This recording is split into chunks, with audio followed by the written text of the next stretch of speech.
we will need part C1, B23, B21, and D6. Hey everyone, welcome back to the bench for step number 4. Another pretty simple step, or relatively easy, low part count.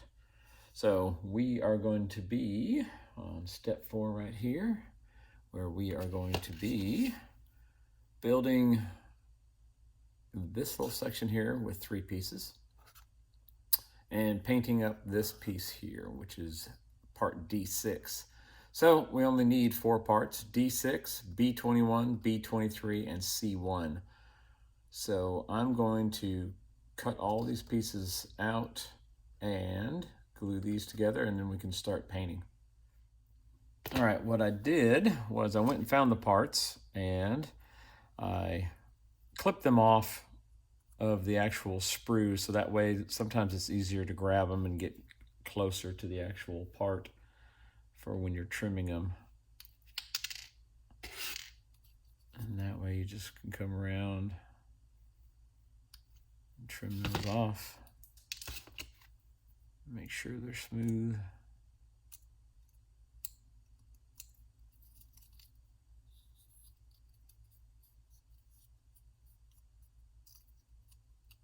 Then we'll get that one ready for paint. And this is, I got it upside down, part 23, which, according to the directions, is that part there, which glues to the side of the engine, which is formatted like this. So we'll put the engine here, and we'll get part 23, and we'll cut it. And we'll trim it real easy.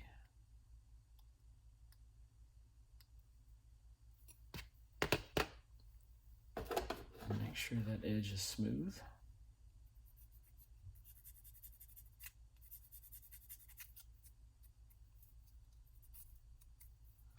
And it says to glue it right into that little area right there. So, grab some glue real quick. And it has little recesses guides that part's going to sit on, so we're just going to add some glue to those.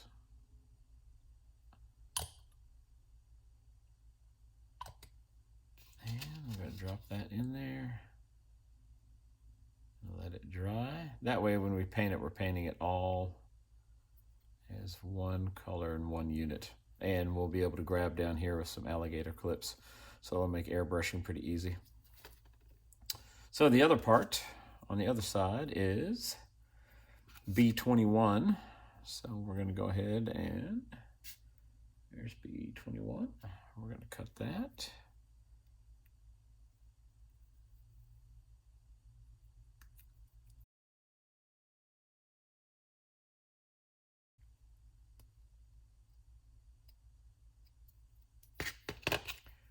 And again, just taking our time, make sure everything's smooth.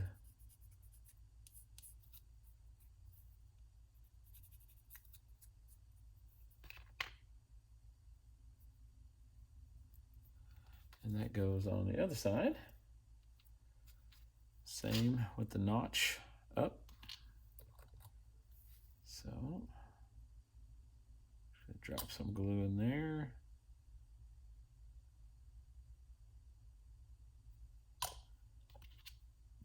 Drop that piece right in there, and it just goes down, slides right into the grooves. That part is officially ready for, it's calling for LP5, which is a semi-gloss black. So we're just going to take a alligator clip, and that part will be ready for airbrush. Now the next part is going to be fun because it gets 3 different colors. It gets LP3, which is flat black. I sometimes use NATO black instead of flat black because it comes out as kind of like a black gray.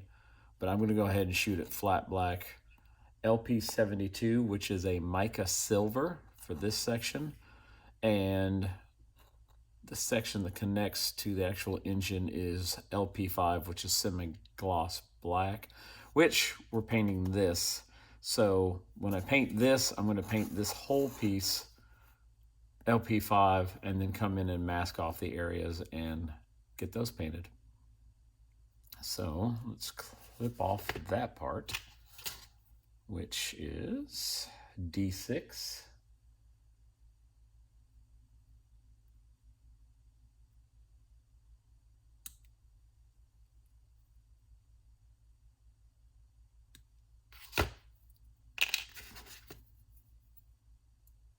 Just gonna softly take that nub off before I sand it. And the other nub was on the other corner. Let's see, make sure I don't cut myself.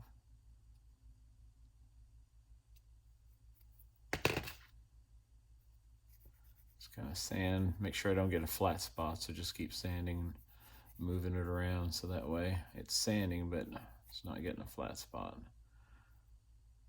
So that nub is almost gone. And over here.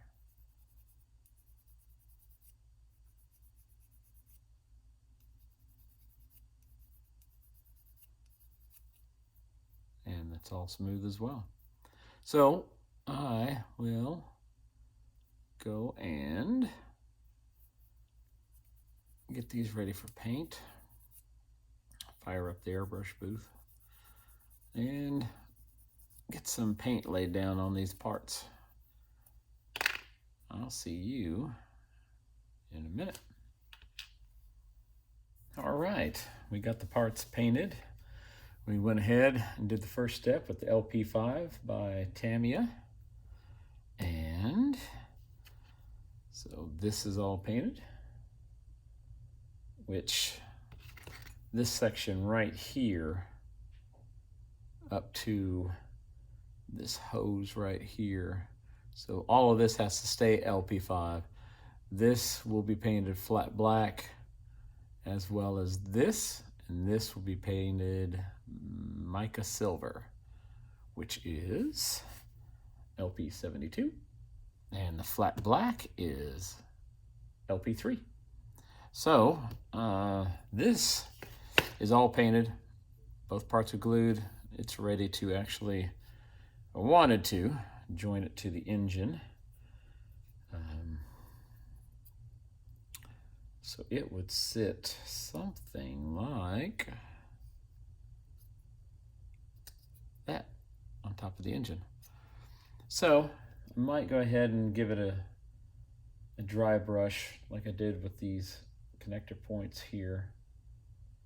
I might go ahead and dry brush, but I've also got to look at, will any of that detail be seen once the bike is all built? So I'll have to look at further along in the directions to see exactly if there's any benefit to doing to that, except for, you know, me knowing it's done. So that part, even though I haven't glued it on, it's just sitting there, is done. So I'm going to focus on the masking of the parts. So the first part will be to mask off the part that's been painted. So I'm going to go ahead and use my Infini guide again, just to get me some strips of tape that I can wrap around this part better.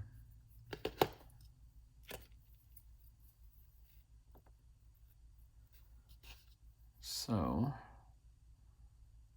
the flat black starts about there. So what we're going to do is take the tape and just wrap it around, because we already know that this part right here remains LP5. So once we have that sealed off, we can then cut a little bit wider of a piece.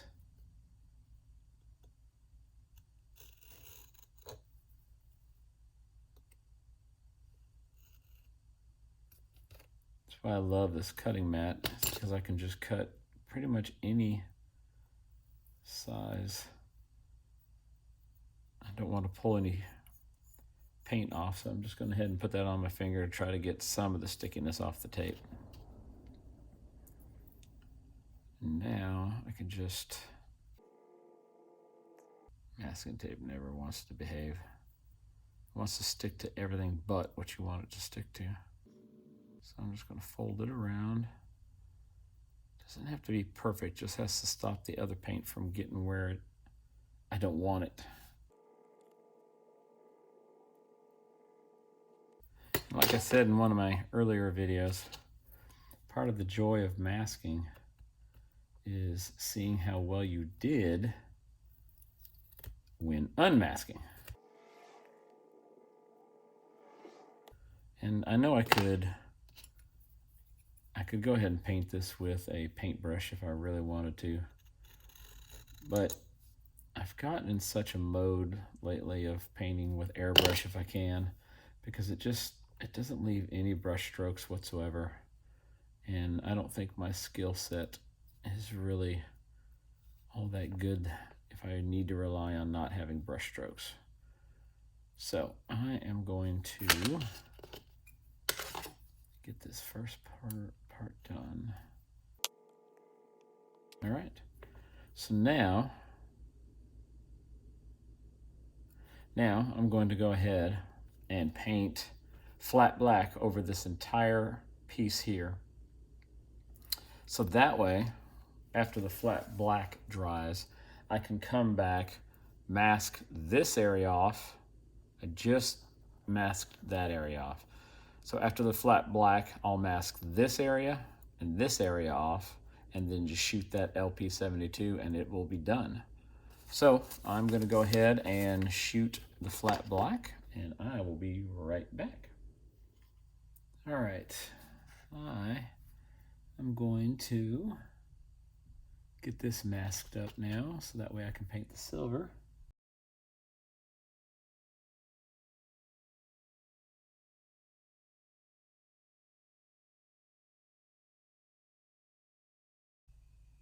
I'm just going to get it right on the edge of that, where the hose joins the metal part.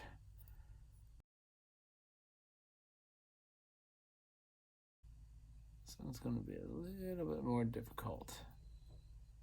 May need two pieces because it's got a bend in it.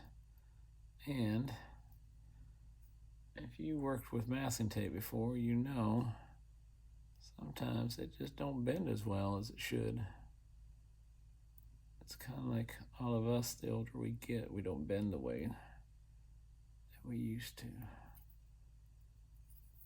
So I'll do that, and I'll cut another small piece.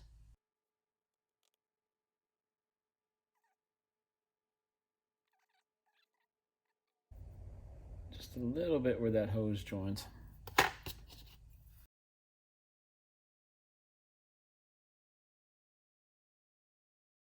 All right, so that part is done. So now I will just grab some wider tape strips.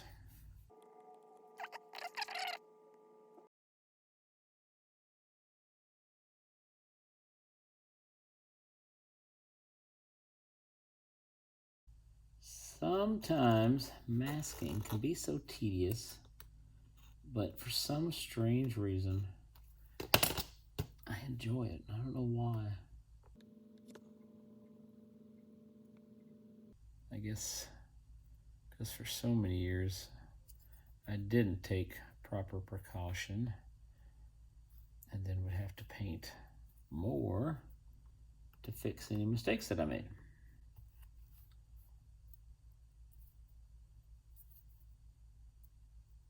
Such as overspray on parts. So trying to find anywhere that paint might sneak into. Even though I'm going to use a really small needled airbrush for small detail painting, since I don't have too much area to cover, I can use a smaller airbrush that will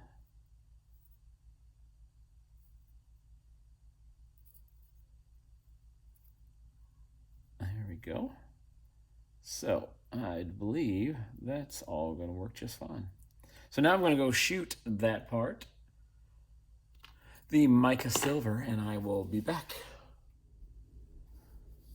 All right, all the airbrushing is done. We just have to unmask it and glue this part to the top of the engine. So we are going to glue part C1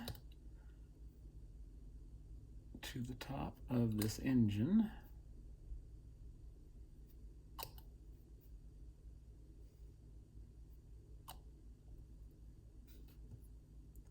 It just matches up those pegs. Easier said than done. They're all on there. So, you know, becomes part of the engine. So, I still haven't checked to see if I'm going to do a dry brush effect over that piece or not. I probably am, but I'm just going to look at the directions a little further to determine that. So while we're at it, we might as well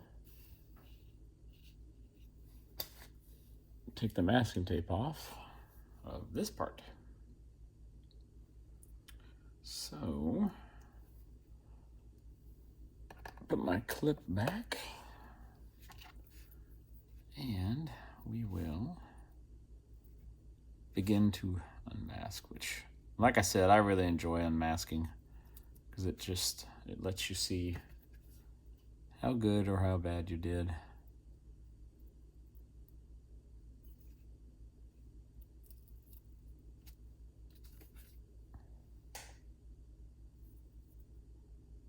So far, it's looking pretty good. Haven't had any paint peel up, which is good.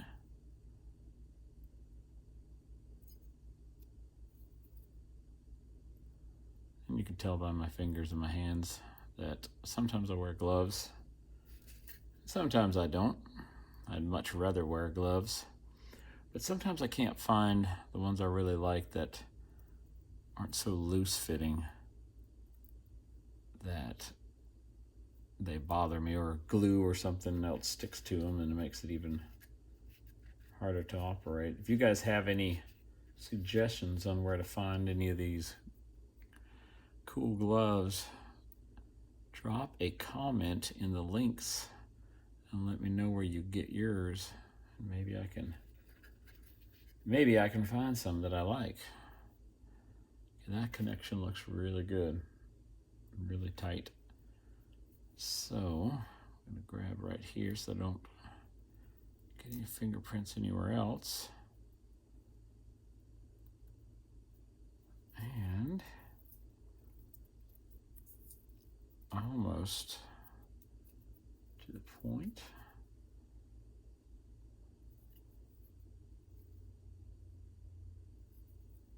A little blemish right there, but depending on where that hose is, will it be noticeable? But it will be noticeable to me, so I'm gonna make sure I take it and get it.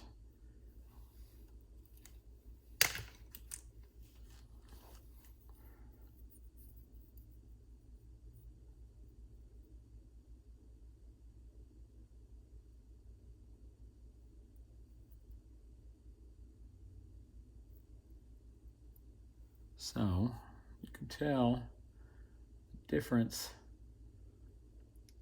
from the semi-gloss black to the flat black to the silver. So in one piece alone, you have all those different transitions of color, which just really make for an interesting piece.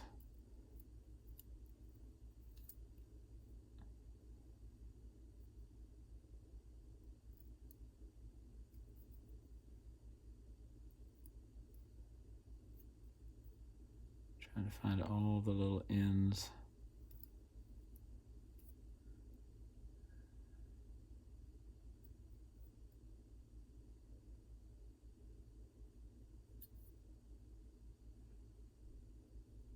Try to find all the little ends and at the same time not scratch it, which I already saw some overspray. It's not much, and plus I'm looking through fake eyes, so, but there it is. So that piece is done and ready to be glued to the engine as well. So let me clean up my mess and I'll be right back. All right, I noticed a boo-boo that I did. You notice that on the directions, I glued that piece on already. But if you go back here, the part that I just finished painting and masking or unmasking has to be glued first. So luckily the glue wasn't dry on that and I was able to pull it off. And now we're gonna go ahead and glue this part in and then glue this part back on.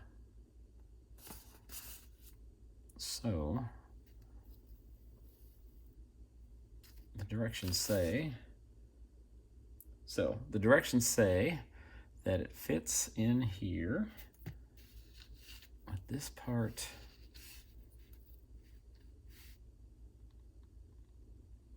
on this. Okay, it's got a little hole in the bottom of this part, and that hole is going to go right on this tip, and it's going to glue to these two sides. So I'm going to go ahead and do that.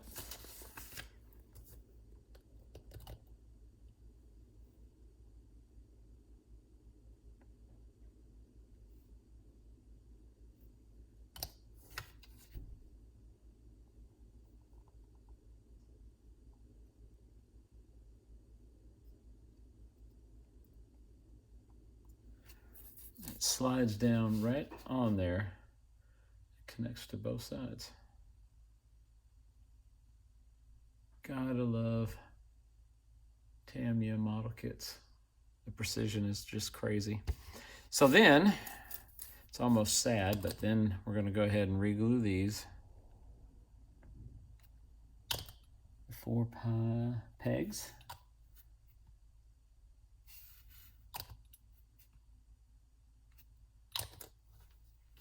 And glue that right back on to where it was.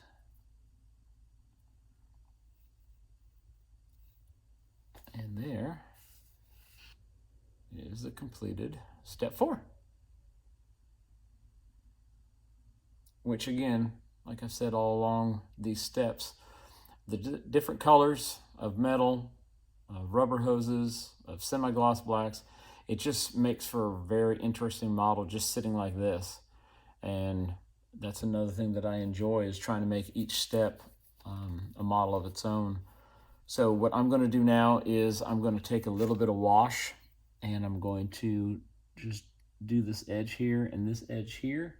And then that way everything will look uniform. And I believe the next step, in step 5, we start on the rear damper, which all the springs and all the fun stuff there before we move on to the chassis. So again, I really appreciate you guys watching and replying and subscribing. If you have any questions or any suggestions, I'd love to hear them. It only can make me better. So I hope you guys have a great day, and we'll see you with step 5.